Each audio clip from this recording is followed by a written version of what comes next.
बाळासाहेबांच्या तमाम शिवसैनिकांना तुमच्या ह्या अनिश गाढवेचा, बाळासाहेबांच्या लहानशा शिवसैनिकाचा आणि शिवसेनेच्या प्रवक्त्याचा मानाचा जय महाराष्ट्र. मराठ्यांचा रक्तरंजित इतिहास उभा देश जाणतो. मराठ्यांशिवाय या हिंदुस्थानचा रक्तरंजित इतिहास लिहिलाच जाऊ शकत नाही. मराठ्यांशिवाय या देशाचा इतिहास लिहिलाच जाऊ शकत नाही. मला ह्याच इतिहासामध्ये त्या संताजी धनाजींची आज कुठेतरी आठवण येते. संताजी आणि धनाजींशिवाय मराठ्यांचा इतिहास देखील लिहिला जाऊ शकत नाही. काय अवलिये असतील होते महाराजांचे निष्ठावंत संताजी धनाजी. त्यांचं नाव जरी घेतलं तरी अंगावर काटा येतो. संताजी धनाजी येत आहेत, संताजी धनाजी येत आहेत. म्हणजे शत्रूच्या छावणीत शिरून त्या छावणीचा, त्या शामियानाचा कळस कापून नेणारे. म्हणजे शत्रूच्या शामियानाचा कळस कापणं म्हणजे काय माहितीये मराठ्यांनो? शत्रूच्या शामियानाचा कळस कापणे म्हणजे शत्रूचं नाक कापणे. शत्रूचं नाक कापणे असा अर्थ होतो त्या काळामध्ये. त्याच्या शामियानांचे कळस कापून नेणारे हे संताजी धनाजी विजेच्या वेगाने यायचे आणि विजेच्या वेगाने आपला पराक्रम दाखवून निघून देखील जायचे. साऱ्या मुघलांमध्ये, साऱ्या आदिलशाहीमध्ये एकच बातमी असायची, अरे मराठे आले, मराठे आले, मराठे आले. म्हणजे रात्री झोपेत सुद्धा यांना मराठे दिसायचे. मराठे येत आहेत, मराठे येत आहेत आणि मनात ती घबराहट व्हायची. हे सारं सांगण्याचं तात्पर्य असं, सध्याची परिस्थिती अशी आहे. अगदी काल रात्रीचाच तो प्रसंग पहा. काल जरांगे पाटलांची ती भव्य, अति भव्य, विराट, त्याला काय नाव द्यावं मला सुचत नाही, अशी न भूतो न भविष्यती अशी मराठ्यांची आंतरवाली सराठीमध्ये ती सभा पार पडली. सारा मराठा तिथे एकवटला. लाखोंचा जनसमुदाय, लाखोंचा जनसमुदाय, अगदी मोजता येऊ नये इतकी गर्दी ती. आता ही गर्दी कुणाकुणाला गर्दीच मिळवते ते पहा. एका हाके खातर बघा जरांगे पाटील काय व्यक्तिमत्व आहे. अगदी अगदी सर्वसामान्य व्यक्तिमत्व. पण एका मराठ्याच्या हाकेला लाखो मराठे एकवटले. लाखो मराठे एकवटले ही देखील एक मोठी गोष्ट आहे. लाखोंचा जनसमुदाय तिथे उसळला आणि काल रात्रीपासून देवेंद्र फडणवीस, एकनाथ शिंदे, महाराष्ट्राचे सुपर मुख्यमंत्री म्हणता येईल देवेंद्र फडणवीस, मी सुपर मुख्यमंत्री म्हणतोय बरं, आणि कागदोपत्री असलेले मुख्यमंत्री एकनाथ शिंदे, ह्या दोघांना हे प्रकरण फार जड जाणार आहे. मराठ्यांच्या ह्या आंदोलनामध्ये, या आरक्षण आंदोलनामध्ये कुठेही राजकारण होऊ नये. पण राजकारणाची सुरुवात कुणी केली पहा ना. मराठ्यांना 40 दिवसांचा एक शब्द देण्यात आला. 40 दिवसात आम्ही सारं लागू करतो. 40 दिवस आम्हाला मुदत द्या. आता 40 दिवसातले 30 दिवस संपले देखील. 10 दिवस उरलेत आणि ह्यांना वाटलं हे छोटंसं प्रकरण आहे. जरांगे पाटलासारखा एखादा छोटासा माणूस, छोटंसं व्यक्तिमत्व, आपण त्याला काहीतरी करून मॅनेज करूया आणि संपवून टाकूया विषयाला. शक्य नाही. देवेंद्र फडणवीसाला साऱ्या गोष्टी चांगल्याच उमगल्या आहेत.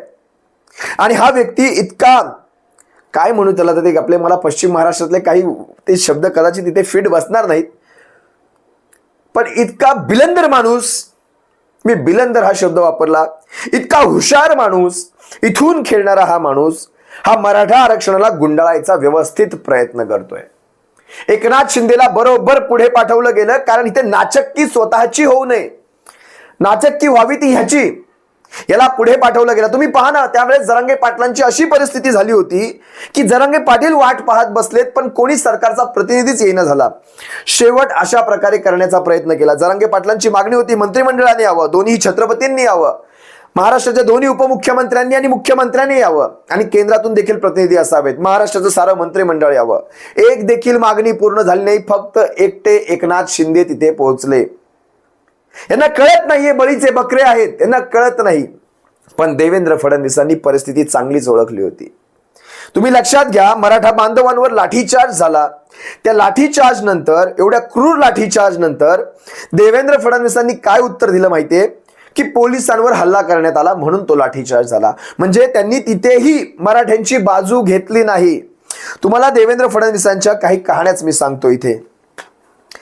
पहिली गोष्ट, देवेंद्र फडणवीसांनी कायम त्या वेल्डिंगवाल्याला, तो वेल्डिंगचा चष्मा घालतो माहितीये ना तुम्हाला, जाड्या भिंगाचा, सोडा वॉटरचा ग्लास, त्या बाटलीचा ग्लास, ते काच देखील कमी जाडीची असेल एवढ्या भिंगाचा तो चष्मा घालणारा तो वेल्डिंगवाला, त्याला पुढे करतात, वारंवार पुढे करतात, त्याला परिवारासकट पुढे करतात त्या बिल्डिंगवाल्याला.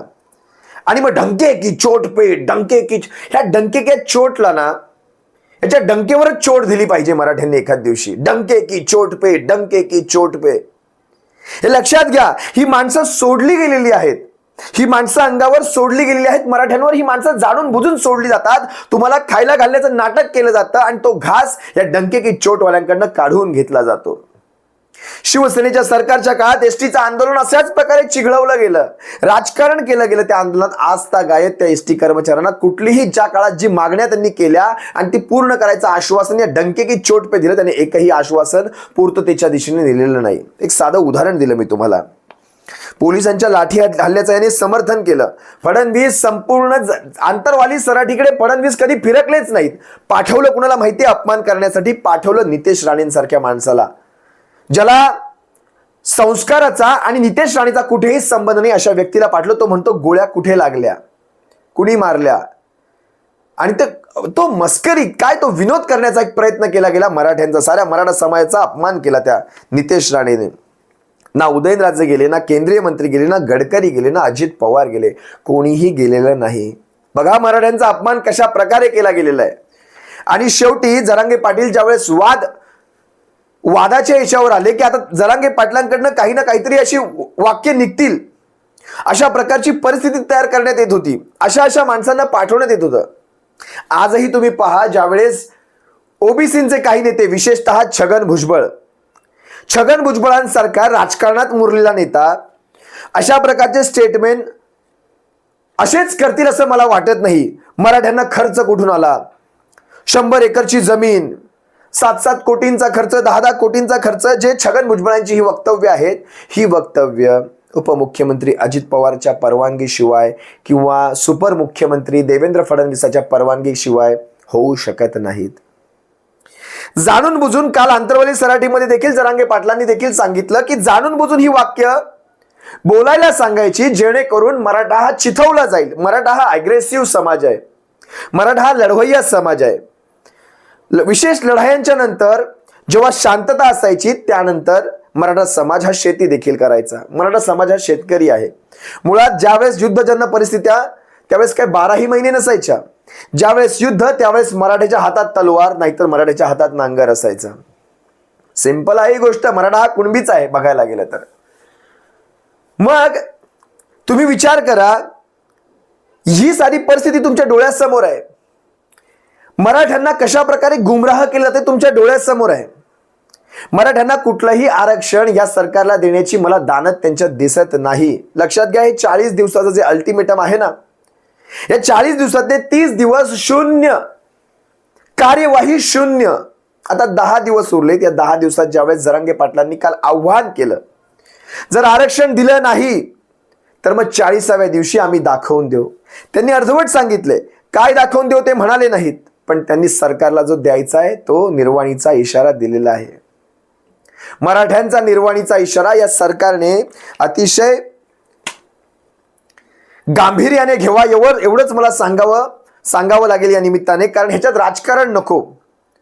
तुम्ही सरकारने बघा, शरद पवार साहेबांनी पण कालचं एक विधान केलंय की यांनी 40 दिवसांचं एक मुदत दिली आहे. याचा अर्थ त्यांच्या डोक्यात काहीतरी प्लॅन असणार, कुठेतरी काहीतरी त्यांच्याकडे एक तजवीज असणार की काहीतरी आम्ही करणार आहोत. मग ते काय आहे हे 40व्या दिवशी समजेल आणि त्यानंतर आम्ही आमच्या भूमिका स्पष्ट करू. शिवसेना उद्धव बाळासाहेब ठाकरे पक्ष हा मराठा आरक्षणाच्या बाजूने कालही होता, आजही आहे, उद्याही राहील. जिथे जिथे मराठा आरक्षणाच्या बाजूने आम्हाला जे करता येईल, मग कायदेशीर प्रक्रियेत असेल किंवा विधानसभेमध्ये असेल, विधिमंडळात असेल, लोकसभेमध्ये असेल, शिवसेनेचे सारे प्रतिनिधी त्या सगळ्याच्या बाजूने उभे राहतील, मराठ्यांच्या बाजूने उभे राहतील. पण तिथे मी पुन्हा सांगतो, मराठ्यांना त्यांच्या हक्काचं आरक्षण हे मिळालंच पाहिजे. पण त्याचा अर्थ असा नाही की तुम्ही कुणाच्या पोटचा घास काढून घ्यावा.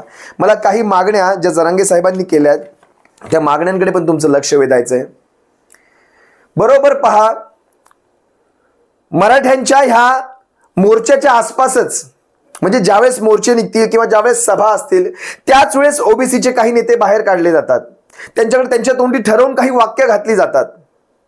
आणि त्या वाक्यांवर कुणीतरी रिॲक्ट व्हावं, कुणीतरी त्याच्यावर प्रतिक्रिया द्यावी, काहीतरी वातावरण चिघळावं आणि त्यातून समाजाला बदनाम करून हे आरक्षणाचं हे जे आहे ना हे तापलेलं प्रकरण कुठेतरी साईड लाईन करून टाकावं. हा एक प्लॅनिंग मला याच्यातून दिसतो. माहित नाही काय घडेल भविष्यामध्ये, पण हे अशा प्रकारचं घडवलं जाऊ शकतं, कारण हा समाज लाखोंच्या नाही करोडोंच्या संख्येमध्ये आहे. ओबीसी समाजाचं आरक्षणामध्ये सरसकट ओबीसी मध्ये समावेश करावा किंवा कुणबीचं प्रमाणपत्र द्यावं. जरांगे पाटलांची ही जी मागणी आहे त्याच्यात मला काही पॉइंट इथे किंवा काही मुद्दे नमूद करावेसे वाटतात. जर सरसकट कुणबीचं प्रमाणपत्र दिलं तर मराठा ही जात पुसली जाते, मराठा ही जात पुसली जाते. सरसकट कुणबी केला तर मराठ्यांना एक वेगळा प्रवर्ग तयार करावा, एक प्रवर्ग तयार करून त्या प्रवर्गाला एक कोटा असावा. आता जरांगे साहेबांची दुसरी मागणी जी होती 50% आतमध्ये असावं. अगदी बरोबर आहे, कारण मागच्या वेळेस आपण पोळलोय, काय म्हणतात ते, दुधाने पोळलं तर माणूस ताक देखील फुकून पितो. मागच्या वेळेस आपण पोळलोय कारण मागच्या वेळेस आपण तशा प्रकारचा डेटाच जमा केला नव्हता. ह्या सरकारने, फडणवीसांनी तो डेटाच दिला नव्हता. मराठ्यांना आरक्षणामध्ये मागास सिद्धच केलं गेलं नव्हतं आणि सरसकट आरक्षण 50%च्या पुढे जाऊन 16% वाढवून जवळपास 68% घेऊन गेले होते. इतर राज्यातही 50%च्या पुढे आरक्षण आहे. असं नाहीये की 50%ची त्याला काही मर्यादा असते. त्यासाठी त्या राज्याची तशी जातनिहाय गणना लागते. कुणाची संख्या किती, कुणाच्या संख्येप्रमाणे ज्याच्या बघा शेवटी भागीदारी आणि हिस्सा, तुमची संख्या किती तेवढा तुमचा हिस्सा असायला हवा.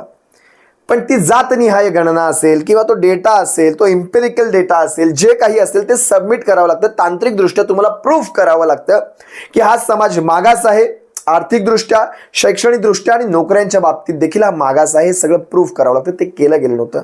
तशा प्रकारचं जर केलं गेलं, तशा प्रकारचा एखादा आयोग स्थापन करू, तर गायकवाड समिती सोडा, राणे आयोग सोडा, याच्या व्यतिरिक्त जर नवीन आयोग स्थापन करून नव्याने, कारण आरक्षणाचा आपली जी याचिका होती सुप्रीम कोर्टामध्ये, तिची याचिका रद्द झाली, त्याच्यानंतर पुनर्विचार देखील रद्द झाली, त्याच्यानंतर क्युरेटिव्ह पिटिशन मला वाटतं कालपासून मेन्शन झालंय. क्युरेटिव्ह पिटिशन किती चालेल मला माहित नाही, कारण क्युरेटिव्ह पिटिशनचा 1% देखील सक्सेसचा रेशो नाहीये. यश मिळण्याचे चान्सेस कमी आहेत. नव्याने आयोग स्थापन करावा, नव्याने ही आकडेवारी द्यावी आणि कोर्टाला प्रूफ करावं की मराठ्यांना खरंच आरक्षणाची गरज आहे. 50%च्या पुढे जाऊन 16% आरक्षण घ्यावं आणि 66% किंवा 68% ह्याला खेचावं. कोर्टाचा तिथे काहीही प्रॉब्लेम नसणार आहे, पण ते तुम्हाला प्रूफ करावं लागणार. राष्ट्रीय मागास आयोगाच्या थ्रू हे सगळं करावं लागणार. आपण या सगळ्या गोष्टींमध्ये लक्ष घालत नाही.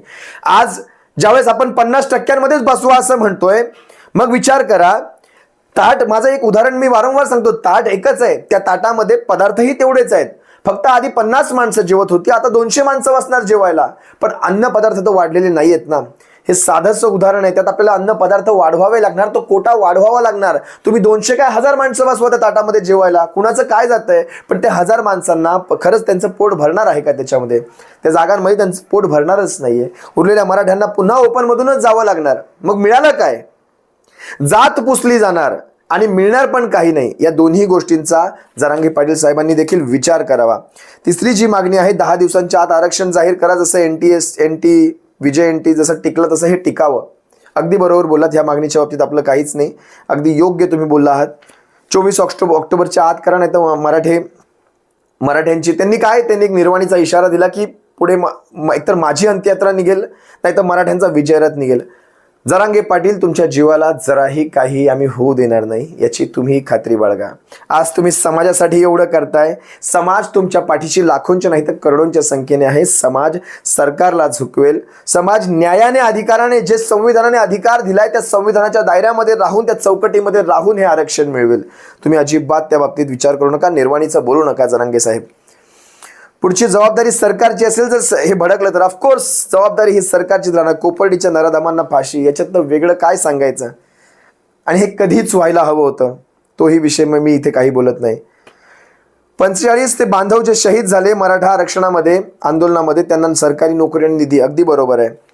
दर 10 वर्षात ओबीसीतून प्रगत जातींना बाहेर करावं. मी तर म्हणेन सगळ्या प्रवर्गातून जे प्रगत असतील त्यांना, ज्याची आता पुन्हा आरक्षणाची गरज नाही, त्याच्या बाबतीत पुनर्विचार व्हावा आणि त्यांना बाहेर करावं. याच्यातही त्यांचं काही मला दुमत वाटत नाही. सारथीमधून PhDला जास्तीचा निधी मिळावा. मला सगळ्यात पहिला इथे एक प्रश्न पडतो, सारथीमधून PhDला निधी, पण सारथीलाच निधी किती मिळतो हा एक सगळ्यात मोठा प्रश्नचिन्ह आहे. सारथीचा निधी अगदी तोकडा, त्याच्यात हॉस्टेल्स बांधायचे, त्याच्यात मराठ्यांचे सगळे म्हणजे स्कॉलरशिप्स असतील, या साऱ्या गोष्टी त्याच्यातून नाही होऊ शकत, कारण मराठ्यांची संख्या लक्षणीय आहे. याच्यातून कसं हे सगळं होऊ शकतं मला नाही माहिती. तरीही जरांगे पाटलांच्या ह्या साऱ्या मागण्यांमध्ये मला ती 50% मागणी जी आहे तिच्यात कुठेतरी मी माझे मुद्दे इथे तुमच्या समोर मांडले. जर तुम्हाला त्याच्यात काही सुचत असेल, तांत्रिक तुम्हाला काही वाटत असेल, तर तुम्ही नक्की कमेंट्सच्या मार्फत मांडावेत, कारण हे शेवटी प्रबोधन आहे. आपण जे करतोय एकमेकांचं प्रबोधन करतोय, समाजापर्यंत पोहोचतोय. ज्या बातम्या आपण इथे घेऊन येत असतो त्याच्यामधून आपण कुठेतरी ती ब्रेन स्टॉर्मिंग असतं, त्या ब्रेन स्टॉर्मिंग मधून आपण नवीन नवीन गोष्टी बाहेर काढत असतो. शिवसेनेच्या भूमिका मी तुमच्या सर्वांसमोर ठेवल्या, ज्या आहे अशा ठेवल्या. त्यानंतर मराठ्यांच्या बाबतीत चालू असलेल्या गोष्टी तुमच्या सर्वांसमोर ठेवल्या. ते वेल्डिंगवाला, त्याला खरंच किती महत्व द्यायचं जरांगे पाटलांनी स्वतः सांगितलं. या वेल्डिंगवाल्याला किती महत्व द्यायचं, जाड्या भिंगाचा काळा चष्मा, त्याला महत्व देत नाही. छगन भुजबळांनी आपल्या बोलवित्या धन्यांना एकदा पुन्हा विचारावं की एवढ्या लाखोंचा करोडोंचा मराठा समाज अंगावर घेणं हे तुम्हाला पेलवणार आहे का छगन भुजबळ, याचा देखील विचार करावा. आणि ओबीसी समाजामध्ये, ओबीसी बांधवांमध्ये, मराठ्यांमध्ये भांडणं लावायचा प्रयत्न करूच नाही. मराठे काहीतरी वेडवाकडं पाऊल उचलतील आणि यांना आरक्षणामध्ये कुठेतरी काहीतरी करता येईल असंच यांचा प्रयत्न चालू दिसतोय. त्यानंतर सदावर्ते म्हणतात की यांचं पॉलिटिकल गुरु आहेत, कोण आहेत त्यांना विचारावं. सदावर्तेचं नाव कोणाला तरी माहिती आहे का? हा माणूस फक्त जिथे खमंग लोकप्रियता मिळते तिथे हा माणूस येऊन उभा असतो. त्यामुळे अशा व्यक्तींना आपण किती महत्व द्यायचं ह्यांनी सांगावं. पॉलिटिकल गुरु वगैरे शोध, सोडून द्या तो विषय सगळा, जाऊ द्या, त्या विषयात मी जात नाही. पण ह्या मराठ्यांच्या न भूतो न भविष्यती अशा होऊ घातलेल्या आंदोलनामध्ये आपण सर्वांनी लाखोंच्या संख्येने सहभागी व्हायचंय. ज्याला जाता येत नाही त्याने त्याचा प्रचार तरी करावा, कमीत कमी प्रचार करावा. एक मराठा बांधव म्हणून मला एवढं वाटतं. संविधानाच्या चौकटीत राहून कुणाच्याही आरक्षणाला धक्का न लागता, कुठल्याही वर्गाच्या आरक्षणाला धक्का न लागता मराठ्यांना त्यांच्या हक्काचं आरक्षण मिळावं, याच मताची शिवसेना आहे आणि आम्ही सारे आहोत. एवढंच बोलतो, तुम्हाला जास्त काही याच्यावर मी बोलणार नाही, कारण तुम्ही सारे पाहताय, सारी परिस्थिती तुमच्या सर्वांसमोर आहे. जे आहे ते असंही तुमच्या समोर मी मांडण्याचा प्रयत्न करतोय. तुम्हाला सर्वांची रजा घेतो. सप्रेम जय महाराष्ट्र. बाळासाहेबांच्या शिवसैनिकांनो काळजी घ्या. जय महाराष्ट्र.